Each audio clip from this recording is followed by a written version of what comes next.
வேலுண்டு வினை இல்லை, மயிலுண்டு பயம் இல்லை, குகனுண்டு குறைவில்லை, கந்தன் உண்டு கவலை இல்லை. ஓம் சாய்ராம். நற்பவி ஆறுமுகம் அருளிடும் அனுதனும் ஏறுமுகம்.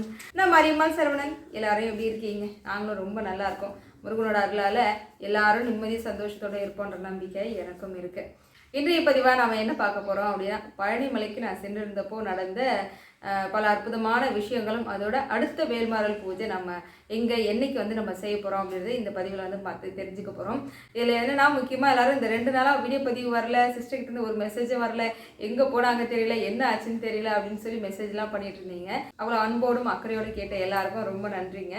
நாம் எல்லாருடைய நலனுக்காக வேண்டிதான் இந்த 2 நாள் திடீர் பயணமாக பழனிக்கும் திருச்செந்தூரும் போகக்கூடிய ஒரு பெரிய வாய்ப்பு கிடைச்சிது. முருகனோட அருள் தான் சொல்லும். முழுக்க அவன் நினைத்தால் மட்டுமே தான் இது நடக்கும், இதுதான் சாத்தியமாகும் அப்படின்றது இதுதான் உதாரணம் அப்படின்னு சொல்லுவாங்க. அதனால் இந்த பதிவானது ரொம்ப உங்களுக்கு பிடிச்ச பதிவாக இருக்க போது வீடியோ பதிவுகள் லைக் பண்ணிட்டு வந்துருங்க. இப்போ நம்ம வீடியோ பதிவுக்குள்ள போயிடலாம். அதாவது இந்த பழனி மலைக்கு எப்படி திடீர் பயணம் உதயமாச்சு, எப்படி போன, என்ன நடந்ததுலாம் நம்ம பதிவில் போய் பார்த்து தெரிஞ்சுக்கலாம்.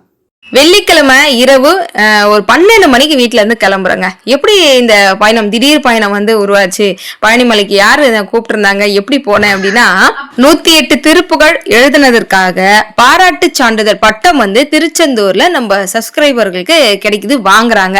அவங்க தான் பாத்தீங்கன்னா சுதா கந்தசாமி அம்மாவும், அதுக்கப்புறம் கிருஷ்ணவேணி அம்மா, இன்னும் நிறைய பேர் எழுதியிருக்கிறாங்க. அவங்க எல்லாரும் திருச்செந்தூருக்கு வாங்க, உங்களுக்கு பட்டமானது கொடுக்குறோம் அப்படின்னு அந்த நிர்வாகத்தின் சார்பா சொல்லியாச்சா. இப்ப இவங்க திடீர்னு திருச்செந்தூர் போறத பத்தி என்கிட்ட சொன்னாங்க.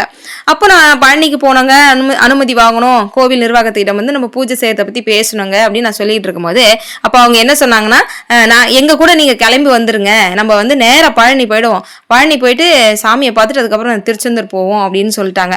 அதனாலதான் உடனே சடனா கிளம்புற மாதிரி இருந்தது. ஏதோ ஐயன் கூப்பிடுறாரு போல அப்படின்னு சொல்லிட்டு கிளம்பிட்டோம். இப்போ நாங்க நேரா எங்க போறோம் அப்படின்னா, காலையில ஒரு 7:30 ஆயிடுச்சுங்க.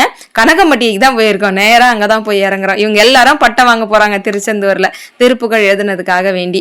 அதை பத்தி நான் உங்களுக்கு அப்புறமா சொல்றேன், எப்படி எழுதுனாங்க, என்ன உங்களுக்கு அந்த வாய்ப்பு இருக்கான்றதை நான் உங்களுக்கு கண்டிப்பா சொல்றேன்.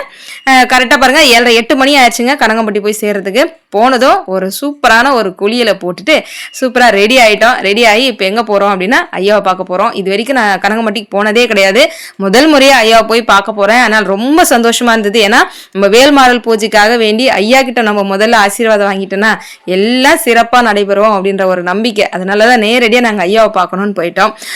ரொம்ப சந்தோஷமா இருந்தது. எனக்கு முதல் முறையா போறோம் போதே அந்த குருவோட ஆசீர்வாதம் அப்படி நிறைஞ்சு கிடைச்ச மாதிரி இருந்தது. இது ஐயா இந்த மரத்துக்கு அடியில எல்லாம் அமர்ந்திருப்பாரு. இது வேப்ப மரங்க. அந்த வாசகம் பாருங்களேன், உங்களுடைய சுமைகளை இங்கே இறக்கி விட்டு போகவும் அப்படின்ற அந்த வாசகமே நமக்கு புது ஒரு தெம்பை கொடுக்குற மாதிரி இருந்துச்சு. அதுக்கப்புறமா ஐயா இந்த கல் மேல எல்லாம் அமர்ந்திருப்பாராம். இங்க இருக்கக்கூடிய இந்த சுத்தி வட்டாரத்துல எல்லா இடமே ஐயாவோட கால்படாத இடமே கிடையாது. ஐயா அமர்ந்த இடம், ஐயா வாழ்ந்த வீடு, இதெல்லாம் தான் நம்ம பார்க்க போறோம். அங்க முடி காணிக்கையும் கொடுக்குறாங்க, மொட்டை அடிக்கிறதுக்கான இடமும் இதெல்லாமே இருக்கு. இப்ப நாங்க நேரா எங்க போனோம் அப்படின்னா, ஐயா அமர்ந்து அந்த கல்லு மேல அமர்ந்து எல்லாருக்கும் ஆசி வழங்கியிருக்காரு. அதனால அந்த கல்லை பார்க்கணுன்றதுக்காக போயிருந்தோம். அது ரொம்ப சந்தோஷமா இருந்தது. அதை தொட்டு வணங்கும் போது ஐயாவோட அந்த ஆசீர்வாதம் எங்களால உணர முடிஞ்சுது. பழனிக்கு போறோம் அப்படின்னா கண்டிப்பா கனகம்பட்டி போய் மூட்டை சுவாமியா இருக்கக்கூடிய ஐயாவை பார்த்து அவரோட ஆசீர்வாதம் வாங்கிட்டு வர்றது ரொம்ப நல்லது. போகும்போது உங்களுக்கு வாய்ப்பு கிடைச்சு போனாலும் சரி. ஆனா ஒரு சிலர் பழனி ஆண்டியை பார்த்துட்டு ரிட்டர்ன் வரும்போது கனகம்பட்டி ஐயாவை பார்த்துட்டு வர்றது ரொம்ப நல்லதுன்னு சொல்றாங்க. என்னை பொறுத்தவரை எப்படி பார்த்தாலும் குருவோட ஆசீர்வாதம் தான் இல்லையா. இது சத்குரு பாபா, அதாவது ஐயாவுடைய வாழ்ந்த வீடு இருக்கு. ஆனா அதுக்கு முன்னாடி இந்த பெரிய மரம், இந்த மரத்தை நம்ம சுற்றி அதுக்கப்புறமா இங்க ஒரு ஆத்ம விளக்கு எரிஞ்சுக்கிட்டு இருக்கு. அப்புறம் நிறைய பேர் குழந்தைங்களுக்காக வேண்டிக்கிட்டு, குழந்தை வரம் வேணும்ன்றதுக்காக வேண்டிக்கிட்டு அந்த தொட்டில் கட்டியிருந்தாங்க. நிறைய பேர் வீடு கட்டணும் அப்படின்னு சொல்லி கற்கள்லாம் வீடு கட்டி வச்சிருந்தாங்க. இதெல்லாம் ரொம்ப சந்தோஷமா இருந்தது. இது ஐயா இந்த வாகனத்துல போயிட்டு வந்திருக்காரு போல. அதனால இந்த வாகனம் அங்க அப்படியே தனியா வச்சிருந்தாங்க. கொஞ்ச நேரம் அந்த மரத்தடியாண்ட நம்ம எப்ப யார் போனாலும் சரி கொஞ்ச நேரம் அப்படியே அமர்ந்து தியானம் பண்றதோ இல்ல நம்ம ஐயாவை நினைச்சு கொஞ்ச நேரம் உட்காரதோ ரொம்ப நல்லது. எங்களுக்கும் அந்த ஒரு மனசு திருப்தியை கொடுத்தது. கொஞ்ச நேரம் ஐயாவை நினைச்சு அமர்ந்து நல்லபடியா நான் வந்திருக்கக்கூடிய வேலை முடியணும், ஐயா அப்படின்னு வந்து ஐயா கிட்ட கொஞ்ச நேரம் உட்காந்து அமர்ந்து நாங்கள் பார்த்துட்டு அதுக்கப்புறம் அடுத்தது ஐயா வாழ்ந்த வீடு, அதுக்குள்ளெல்லாம் நமக்கு வீடியோ எடுக்கிறதுக்கு அலோடு இல்லை. அதனால கொஞ்ச நேரம் ஏதோ எடுத்தேன். அது உங்களுக்கு கிடைக்கிற ஒரு ஆசீர்வாதம் நினைக்கிறேன். ஐயா வந்து வாழ்ந்த வீடு எல்லாம் நிறைய பாபா பாபா பாபானே வருது. ஏன்னு கேளுங்களேன், எனக்கு ஷீரடிக்கு போன ஒரு உணர்வு கிடைச்சிது. உண்மையா சொல்லனா அங்க வந்து பெரிய வளாகங்க, அவ்வளோ பெரிய ஒரு வளாகம், பாபா போலவே அவர் வந்து தோற்றத்தோட அங்க இருந்தாரு. இதெல்லாம் பார்க்கும்போதே பாருங்க, என்னையே அறியாம பாபாவை பார்த்ததும் சத்குரு பார்த்ததும் அப்படி ஒரு உணர்வு, ஷீரடிக்கு போன ஒரு உணர்வு எனக்கு கிடைச்சிது. நிறைய மரங்கள் இருக்கு. நான் அந்த அந்த அவ்வளோ வெயிலுமே வந்து எங்களுக்கு தெரியாத அளவுக்கு அந்த நிழலான ஒரு இடத்துக்கு போன மாதிரி அப்படி ஒரு நிறைவா இருந்தது.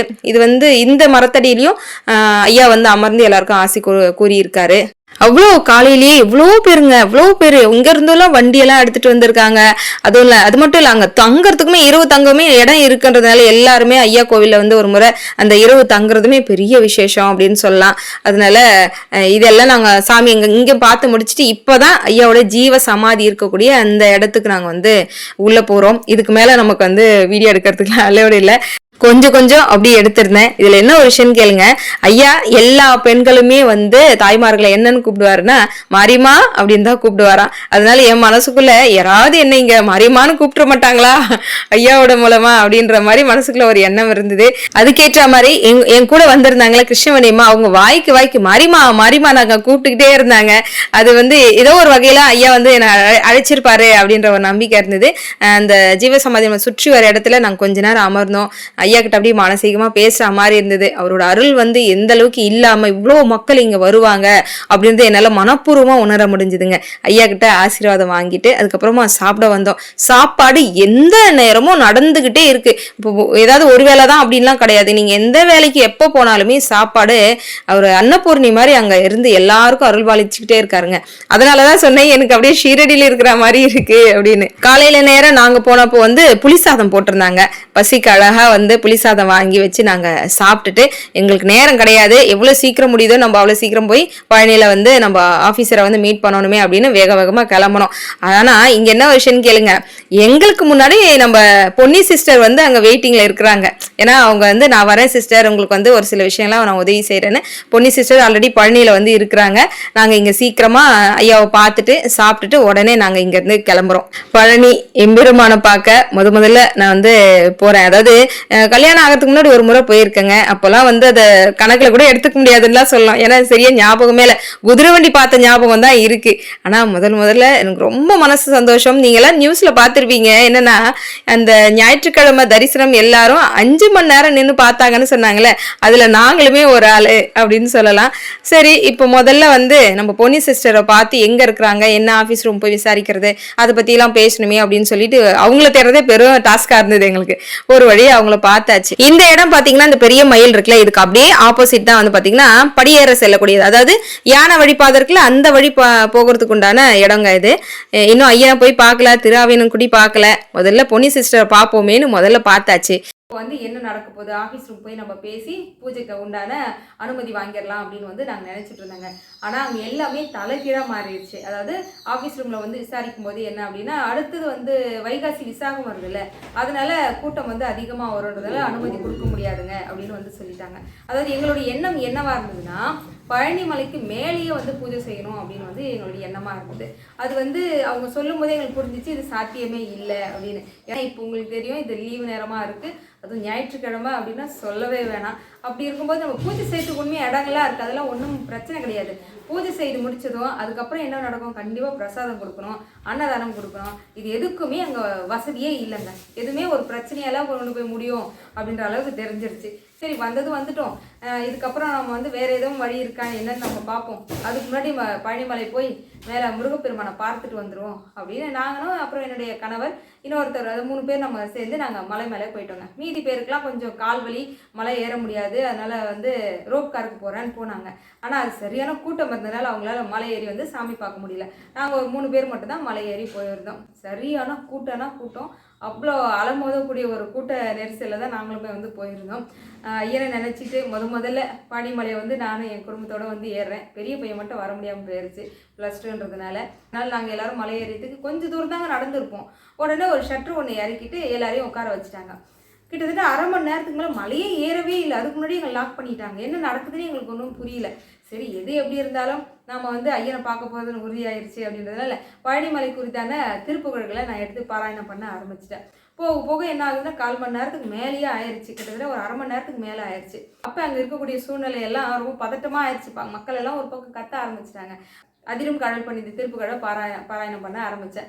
அதுக்கப்புறமா இன்னும் கொஞ்ச நேரத்தில் சட்டர் வந்து ஓப்பன் பண்ணி விட்டாங்க. ஐயனே அப்படின்னு சொல்லிட்டு அங்கேருந்து படி ஏற ஆரம்பித்தோம். கிட்டத்தட்ட வந்து ஒரு அரை மணி நேரத்தில் நாங்கள் படி ஏறி முடிச்சிட்டோம். ஏன்னா வெயில் ஒன்று அதுதான் அதிகமாக இருந்ததுனால, அதோட நாங்கள் போனது வந்து யானை வழி பாதை தான் போனோம். அதனால வந்து கொஞ்சம் நடந்து போகும், கொஞ்சம் படிக்கிட்டு இருக்கோம், அந்த மாதிரி தான் இருக்கும். அதனால நாங்கள் மேலே ஏறி ஒரு வழியாக ஒரு குடோன் மாதிரி அங்கேயும் வந்து அடைச்சி வச்சுருந்தாங்க. அங்கே போய் சேர்ந்துட்டோம்.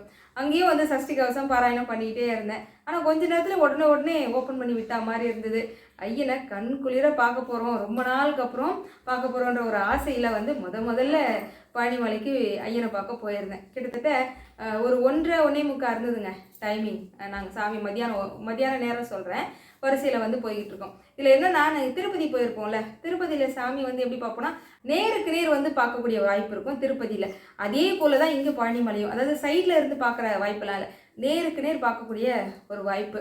ஐயனை முதல்ல பார்க்க போகிறோம். அவர் என்ன அலங்காரத்துலேருந்து எப்படி காட்சி கொடுத்தாலும் நமக்கு சரிதான் அப்படின்ற மாதிரி மனசு முழுக்க சந்தோஷம் மட்டுமே. ஆறுமுகம் திருப்புகழ், அப்புறம் அவனித நிலை திருப்புகழ் நல்ல சத்தமாக பாட எல்லாரும் ஒரு மாதிரி கத்திட்டு இருந்தவங்க எல்லாருடைய பார்வையும் ஏமால திரும்பிருச்சு. எல்லாருமே என்ன பார்க்க ஆரம்பிச்சிட்டாங்க. அப்புறம் என் கணவர் சொன்னாங்க, என்ன எல்லாரும் உன்னை பார்த்துட்டு இருக்காங்கன்னு. யார் என்ன பார்த்தாலும் எனக்கு கவலை இல்லை, நான் ஐயனை பார்க்கணும், ஐயன் என்ன பார்க்கணும், அது மட்டும் தான் எனக்கு குறிக்கோளாக இருந்தது.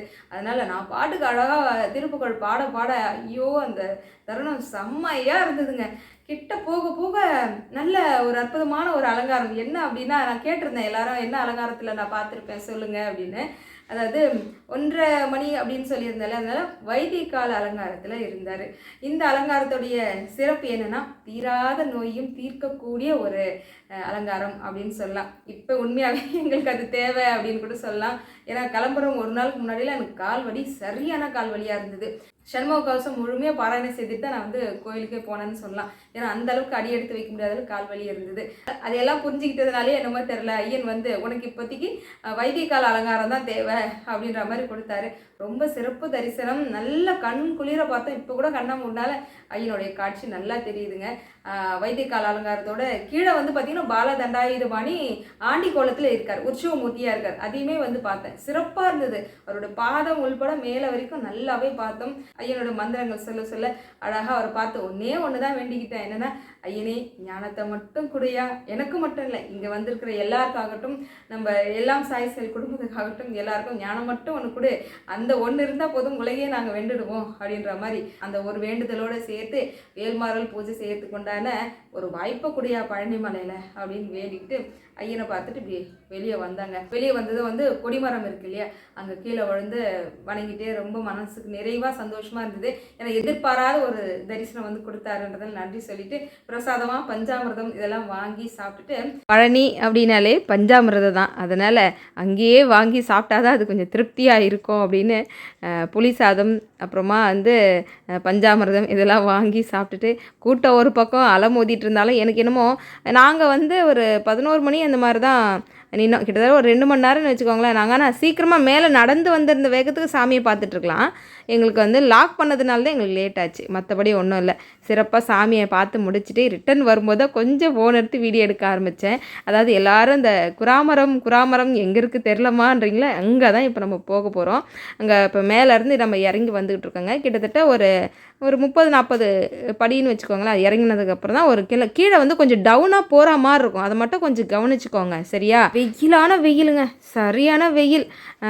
ஒரு பக்கம் நீர்மோர்னு எல்லாம் கொடுத்துட்ருக்காங்க, என்ன குடித்தாலும் சரி அந்த வெயிலை வந்து நம்மளால் தாங்க முடியல.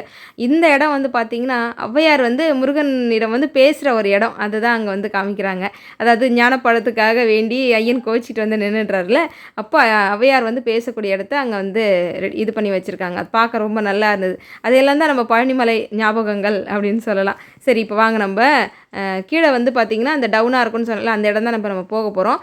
அங்கே வந்து நம்ம பிள்ளையாரும் இருக்கிறாரு, இடும்பன் இருக்கார். ஏன்னா இடும்பன் கோவில் இந்த நம்ம பழனிமலைக்கு அதே ஆப்போசிட்டில் கொஞ்சம் தூரத்தில் பெரிய மலை இருக்குது.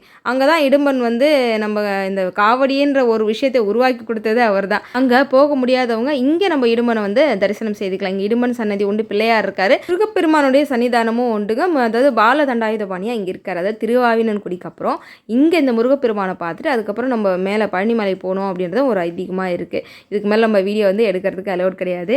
அப்படியே இந்த பக்கம் திரும்பினோம் அப்படின்னா முருகப்பெருமான் பால தண்டாயுதபாணி ரொம்ப அம்சம் அழகுனா அழகு. இவ்வளோதாங்க இருக்காரு, சின்ன சிலை, அவ்வளோ அழகான ஒரு அலங்காரம், கண் குளிராக வந்து பார்த்தோம். என்னமோ தெரியல, அங்கே உள்ளே போன உடனே இருமன் ஐயாவெல்லாம் வணங்கிட்டு இந்த பக்கம் சாமிக்கிட்ட வந்து நின்னேன். அந்த ஐயர் வந்து நீ நினச்சி வந்த காரியம் எல்லாம் நடக்குமா, எல்லாம் வெற்றி மேலே வெற்றிதாமா அப்படின்னாரு. அவர் ஏன் எதை நினச்சி அவர் சொன்னாருன்னு எனக்கு தெரியல. மனசுக்கு கவலி அடிக்குது, மனசுக்கு ரொம்ப நிறைவாக இருந்தது. அப்புறம் எனக்கு வந்து குராமரம் எங்கன்னு தெரியல, அப்போது எந்த பக்கம் போகிறதா அந்த பக்கம் போகிறதான்னு தெரியல. ஆனால் அவரே சொன்னாருமா, உன் கணவரை அழைச்சிட்டு இந்த பக்கமாக போய் குராமரத்தை சுற்றிட்டு அதுக்கப்புறம் நீ வெளியே போனார். அவர் சொல்லும் போது தான் நான் அந்த பக்கமே போய் போனேன். அதாவது சாமிக்கு பின்புறமாக இருக்குது, கொஞ்சம் கவனித்து தெரியலன்னா 2-3 பேர் கேட்டுட்டு கண்டிப்பாக போயிட்டு வாங்க, சரியா? போனதுமே நீண்ட நாளாக எல்லாருக்கும் நான் சொல்லிட்டு இருந்தேன், என்னென்ன குராமரம் போய் தரிசனம் செய்யுங்கன்னு. அங்கேருந்து கொஞ்சம் மண்ணும் எடுத்துகிட்டு வந்தேன். இது எதற்காக சொல்கிறேன் அப்படின்னா, என் மனசுக்குள்ளே தோணுச்சு என்னென்னா, இதுக்கப்புறம் நமக்கு எப்போல்லாம் ஆறுபடை வீட்டுக்கு போகக்கூடிய வாய்ப்பு கிடைக்குதோ அங்கேருந்து நம்ம கொஞ்சம் மண்ணு கொண்டு வந்து வீட்டில் வச்சுக்கணும் அப்படின்னு ஒரு ஆசையாக இருந்தது. முதல்ல எடுத்தது நான் பழனியில் தான் எடுத்தேன். அதுக்கு முன்பு வந்து நான் கணக்கம்பட்டி போயிருந்தேன்ல, அங்கேருந்து ஐயா கிட்டேருந்து வேப்ப மரத்து அடியிலேருந்து கொஞ்சம் கொண்டு வந்தேன். குரு ஆசீர்வாதம் இருந்தால் சந்தோஷம் இல்லை. அதனால் கணக்கம்பட்டி ஐயா கிட்டேருந்து எடுத்த மண், அதுக்கப்புறம் குராமரத்துக்கிட்ட இருந்து எடுத்த மண்ணுமே நம்ம போட்டு வச்சுருக்கோம். அடுத்ததாக திருச்செந்தூர் போனால் அங்கேயும் மண் எடுக்கணும் அப்படின்னு நினச்சிக்கிட்டேன். ஸோ ரொம்ப சிறப்பாக வந்து நல்லபடியாக வணங்கிட்டு அங்கேருந்து குராமரம் பார்த்துட்டு கொஞ்சம் தூரம் தாங்க நடந்து வந்தோம். நமக்கு முன்பு அப்படி வேலவர் போனார் பாருங்க, ஆச்சரியமாக இருந்தது எனக்கு. அவ்வளோ நேரம் எதுவுமே இல்லை. அது கொஞ்ச நேரத்தில் கணவன் மனைவி 2 பேரும் அவர் வந்து காவடி எடுத்துகிட்டு போகிறாரு. அவங்களுடைய மனைவி வந்து பார்த்திங்கன்னா நல்ல பெரிய 6 அடிக்கு மேலே இருக்கும் வேல், நல்ல பெரிய வேல் எடுத்துகிட்டு அவங்க அதாவது எங்களுக்கு முன்னாடி போகிறாங்க. முன்பு எப்போவுமே நான் போவேன் அப்படின்னு சொன்ன மாதிரி இருந்தது. எனக்கு டக்குன்னு அந்த நேரத்துக்கு தோணுச்சு. ஒரு சின்ன கிளிப்பு போகும்போது எந்த வீடியோவும் எடுக்க முடியல, ரிட்டர்ன் வரும்போது மட்டும் கொஞ்சம் எடுத்தேன். அப்படி ஏன்னா அது உங்களுக்கு சொல்லணும் அப்படின்னே தோணுச்சுங்க எனக்கு. அந்த வேலவர் வந்து பாருங்கள், எப்படியா இருந்தாலும் மிஸ் பண்ணுறதுக்கு நிறைய வாய்ப்புகள் உண்டு. கொஞ்சம் முன்னாடி போயிருக்கலாம், இல்லை பின்னாடி வந்திருக்கலாம். ஆனால் குராமர தரிசனம் முடிச்சுட்டு வரேன், ஐயா முன்னாடி நான் போகிறேன் அப்படின்ற மாதிரி இருந்தது. ரொம்ப சந்தோஷமாக இருந்தது. நல்லபடியாக அது பாருங்கள், அது முடிச்சுட்டு நாங்கள் வெளியே வந்து நிற்கிறேன். இப்போ கொஞ்சம் பேர் வந்து ரோப் காரில் போகலான்னு சொன்னால, அவங்க எல்லாரும் போக முடியல, ஏன்னா சரியான கூட்டம் இருக்குது. ஈவினிங் 6 மணிக்கு தான் உங்களுக்கான வாய்ப்பு அப்படின்னு சொல்லிட்டாங்களாம். அதனால் அவங்க என்ன பண்ணியிருக்காங்க, நம்ம இங்கே சும்மா இருக்கக்கூடாது, ஏன்னா இப்போது மலைக்கு மேலே பூஜை செய்ய முடியலன்னு முடிவாயிருச்சு, இங்கே எங்கேயாவது செய்ய முடியுதா, அச்சத்திரம் மாதிரி எடுத்து செய்ய முடியுதா பார்ப்போம் அப்படின்னு எங்களுக்கு முன்னாடி அவங்க இருக்கிறவங்க எல்லாரும் போய் விசாரிச்சிருக்காங்க. விசாரிச்சா நாங்கள் வரதுக்குள்ள, அதாவது சாமியை பார்த்துட்டு நான் கீழே வரதுக்குள்ள இவங்க மண்டபமே பேசி முடிச்சிட்டாங்க. ஆமாங்க, அங்கே திருஆவினன்குடி கோவிலுக்கு கொஞ்சம் தூரம் ஒரு 4-5 கடைகள் தாண்டியே ஒரு 10 அடி தூரம்னு வச்சுக்கோங்களேன், அங்கேயே வந்து பார்த்திங்கன்னா மயில் மண்டபம்னு ஒரு மண்டபம் பார்த்து பேசியே முடிச்சிட்டாங்க. நான் கீழே வந்து எனக்காக வெயிட்டிங்கில் இருக்காங்க. வந்ததும் ஒரு நல்ல செய்தி சொல்கிறாங்க, சாமியை பார்த்துட்டு வர நல்ல செய்தி சொல்கிறாங்க. நாம் பழனிமலையில் வேல்மாறல் பூஜை செய்யலாமா, நம்ம மலைக்கு மேலே செய்கிறது உண்மையாக ரொம்ப சிரமமாக இருக்கும். மக்கள் எல்லோரும் மேலே ஏறி வந்து அந்த டைமுக்கு அட்டன் பண்ணுறது ரொம்ப சிரமமாக இருக்கும். கீழே செய்துட்டோம் அப்படின்னா யாருக்கும் எந்த பிரச்சனையும் இல்லை, எல்லோரும் வந்து கலந்துப்பாங்க.